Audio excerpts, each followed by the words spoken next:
നമസ്കാരം. വീര്യം കുറഞ്ഞ മദ്യം അതെന്താണപ്പാ? അതെന്തായാലും അതാണിപ്പോൾ കേരളത്തിലെ പ്രധാനപ്പെട്ട ചർച്ചാ വിഷയം. മുഖ്യമന്ത്രി വി ഡി സതീശൻ്റെ പൂക്കി ബജറ്റിലെ ഏറ്റവും മർമ്മപ്രധാനമായ സംഗതി അതാണത്രേ. വീര്യം കുറഞ്ഞ മദ്യത്തിന് നികുതി ഇളവ് നൽകി എന്നതാണ്. നികുതി ഇളവ് എന്നൊക്കെ പറഞ്ഞാൽ നേരത്തേനേക്കാളും നികുതി കുറിച്ചൊന്നുമല്ല നിങ്ങൾ വിചാരിക്കുക.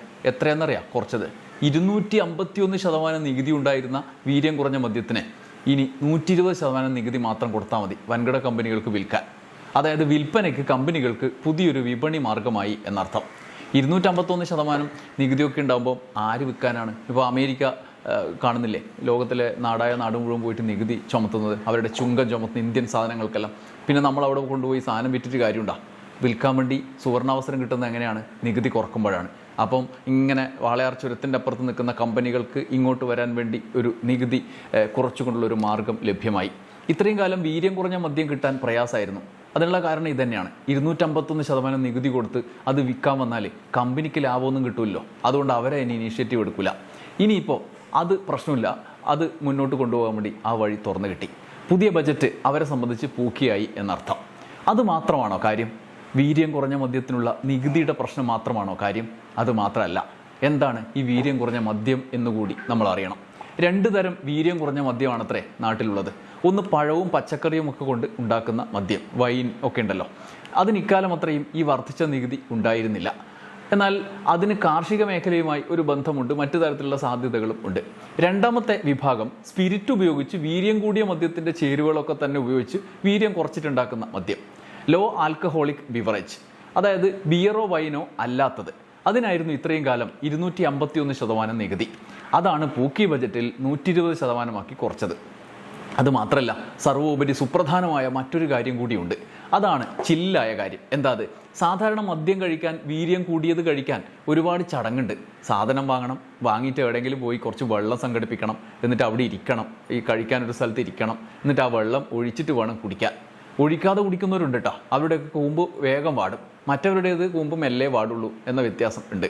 എന്തായാലും വെള്ളം ഒഴിച്ചിട്ട് വേണം കഴിക്കാൻ.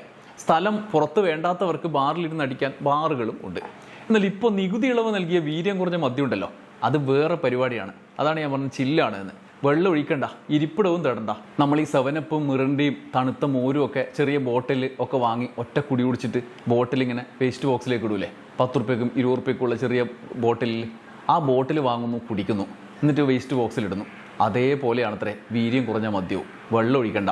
പുതിയ തലമുറ, വിദ്യാർത്ഥികളടക്കമുള്ളവർ അതിലേക്ക് പെട്ടെന്ന് ആകർഷിക്കപ്പെടും വിധത്തിലാണ് അതിൻ്റെ കെട്ടും മട്ടും എന്നാണ്.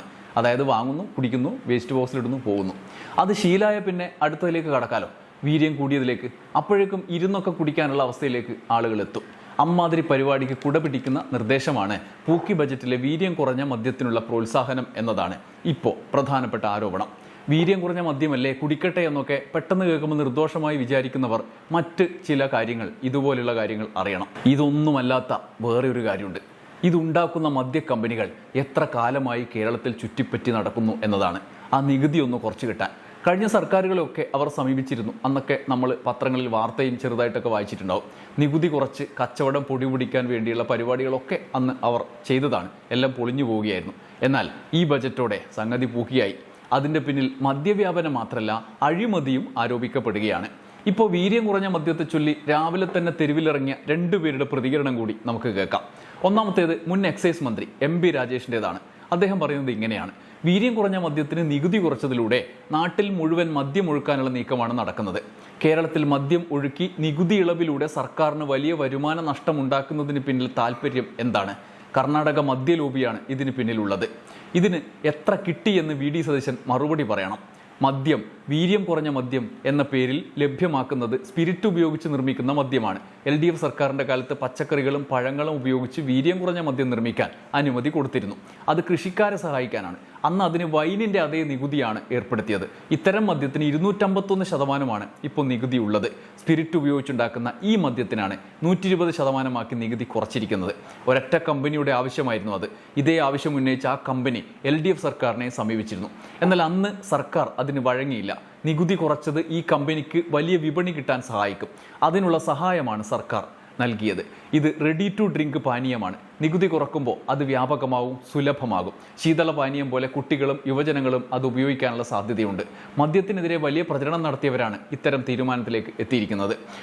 LDF സർക്കാരിൻ്റെ കാലത്ത് ഇതേ ആവശ്യം വന്നപ്പോൾ അതിൻ്റെ ദോഷവശങ്ങൾ ആലോചിച്ച് ആ തീരുമാനത്തിൽ നിന്ന് പിന്മാറുകയായിരുന്നു. വലിയ സാമ്പത്തിക പ്രതിസന്ധിയെക്കുറിച്ച് പറയുന്ന ധനമന്ത്രി കൂടിയായ മുഖ്യമന്ത്രിയാണ് നികുതി ഇളവിലൂടെ കുറഞ്ഞത് 600 കോടി രൂപയുടെ നഷ്ടം സർക്കാരിനുണ്ടാക്കിയത്.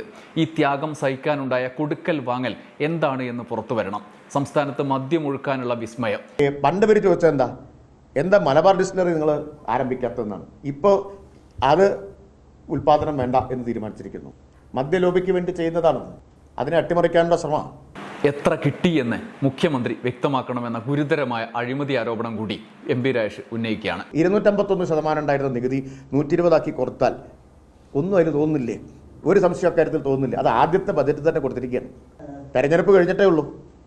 ഇപ്പം എത്ര കിട്ടിയെന്ന് പറഞ്ഞാൽ മതി.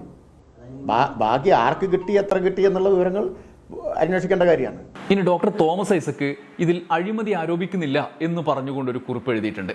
അതിൽ പറയുന്നത് അഴിമതിയുടെ ഒരു മണമുണ്ട് എന്നാണ്.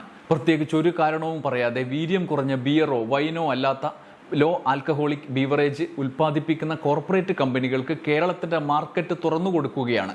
കഴിഞ്ഞ സർക്കാർ കൃഷിക്കാരൻ്റെ വൈൻ ഉൽപ്പാദനത്തെ പ്രോത്സാഹിപ്പിക്കുന്നതിനായി ഹോട്ടി വൈൻ എന്ന പ്രത്യേക വിഭാഗം സൃഷ്ടിച്ചു. ഇവയുടെ മേലുള്ള നികുതി 86% നിജപ്പെടുത്തി. ഇത്തരം വൈനുകൾക്ക് 15.5% താഴെയാണ് വീര്യം. ബർക്കാഡി കമ്പനി ഈ ആനുകൂല്യം തങ്ങളുടെ വീര്യം കുറഞ്ഞ ഉൽപ്പന്നങ്ങൾക്കും വേണം എന്ന് പറഞ്ഞ് സമീപിച്ചിരുന്നു. എന്നാൽ GST കമ്മീഷണർ അവരുടെ അപേക്ഷ നിരസിച്ചു. ഹോട്ടി വൈൻ എന്ന പ്രത്യേക കാറ്റഗറിയാണ് എന്നും ലോ ആൽക്കഹോളിക് ബീവറേജസിന് കേരളത്തിൽ നികുതി നിശ്ചയിച്ചിട്ടില്ല എന്നുമായിരുന്നു പറഞ്ഞ കാരണം. ഇന്നിപ്പോൾ ബജറ്റ് പ്രസംഗത്തിലെ ഖണ്ഡിക 309 കോർപ്പറേറ്റ് മദ്യ കമ്പനിക്കാരുടെ ആവശ്യം അംഗീകരിച്ചു കൊടുത്തു. 10% താഴെ വീര്യമുള്ള മദ്യത്തിന് 120% വിൽപ്പന നികുതി നിരക്കും 10-20 ഇടയ്ക്ക് വീര്യമുള്ളവയ്ക്ക് 175% വിൽപ്പന നികുതി നിരക്കും നിശ്ചയിച്ചു. ഇത് മദ്യ കമ്പനികളെ സഹായിക്കാനുള്ള നീക്കമാണ്. അഴിമതി മണക്കുന്നു. ഇങ്ങനെ ഒരു ആരോപണം ഉന്നയിക്കുന്നതിന്റെ അടിസ്ഥാനം ബജറ്റ് പ്രസംഗത്തിലെ ഖണ്ഡിക 307 അതിൽ ഇടതു സർക്കാർ വിദേശ മദ്യ ചട്ടങ്ങളിൽ ലോ ആൽക്കഹോളിക് ബീവറേജസ് എന്നൊരു പ്രത്യേക വിഭാഗം കൊണ്ടുവന്നുവെന്നും 0.5 മുതൽ 20% വരെ വീര്യമുള്ള ബിയർ, വൈൻ ഒഴികെയുള്ള മദ്യ ഉൽപ്പന്നങ്ങളെ ഇതിൽ ഉൾപ്പെടുത്തി എന്നും പറഞ്ഞിരിക്കുന്നു. ഇത് തെറ്റിദ്ധാരണാജനകമാണ്. ഹോട്ടി വൈൻ എന്ന ഒരു പ്രത്യേക കാറ്റഗറിയായി നിശ്ചയിക്കുകയാണ് ചെയ്തത്. ഇതിന്റെ വീര്യമാകട്ടെ 15.5% താഴെയും. കൃഷിക്കാരെ സഹായിക്കാൻ കൊണ്ടുവന്ന ഈ നടപടി 1000 കോടി രൂപയുടെയെങ്കിലും കോർപ്പറേറ്റ് വിൽപ്പനയാക്കി മാറ്റുന്ന ഈ തട്ടിപ്പിനെ കുറിച്ച് മുഖ്യമന്ത്രി സതീശൻ നിലപാട് വ്യക്തമാക്കണം എന്നാണ് തോമസ് ഐസക്ക് പറയുന്നത്. ചുരുക്കത്തിൽ വിഭവ സമുദ്രം എന്നെല്ലാം പറഞ്ഞ് മനോരമ മുതൽ ഏഷ്യാനെറ്റ് വരെ വാഴ്ത്തിയ ബജറ്റിൽ ഇങ്ങനെയൊരു മണം, വീര്യം കുറഞ്ഞ മദ്യത്തിൻ്റെ മണം ഉണ്ട് എന്നത് നാട്ടുകാർക്ക് ഇപ്പോഴാണ് മൂക്കിൽ പിടിച്ചത്. ഡൽഹിയിൽ പുതിയ മദ്യനയം ഉണ്ടാക്കിയതിൻ്റെ പേരിൽ അവിടുത്തെ മുഖ്യമന്ത്രിയെ പല കുരുക്കുകളുണ്ടാക്കി അഴിമതി ആരോപിച്ച് കോൺഗ്രസ് കുരുക്കിയതും പിന്നാലെ BJPയുടെ കേന്ദ്ര സർക്കാർ ഏജൻസികൾ എടുത്ത് അകത്തിട്ടതും നമ്മൾ കണ്ടതാണ്. ഇവിടെ കുറച്ചുകൂടി കടന്ന് നേരിട്ടുള്ള ഇളവുകളാണ് നൽകുന്നത് നികുതിയുടെ പേരിൽ. ഇതെന്തായാലും പൂക്കി സർക്കാരും പൂക്കി ബജറ്റും പൂക്കി ഡീലുകളും ഒക്കെ ആയതുകൊണ്ട് അങ്ങന്നിങ്ങോട്ടുള്ള വരവിനെ പേടിക്കാനില്ല. പൂക്കി മുഖ്യമന്ത്രിയോടാ കളി. നമുക്ക് ബാക്കിയെല്ലാം കാത്തിരുന്ന് കാണാം. നന്ദി, നമസ്കാരം.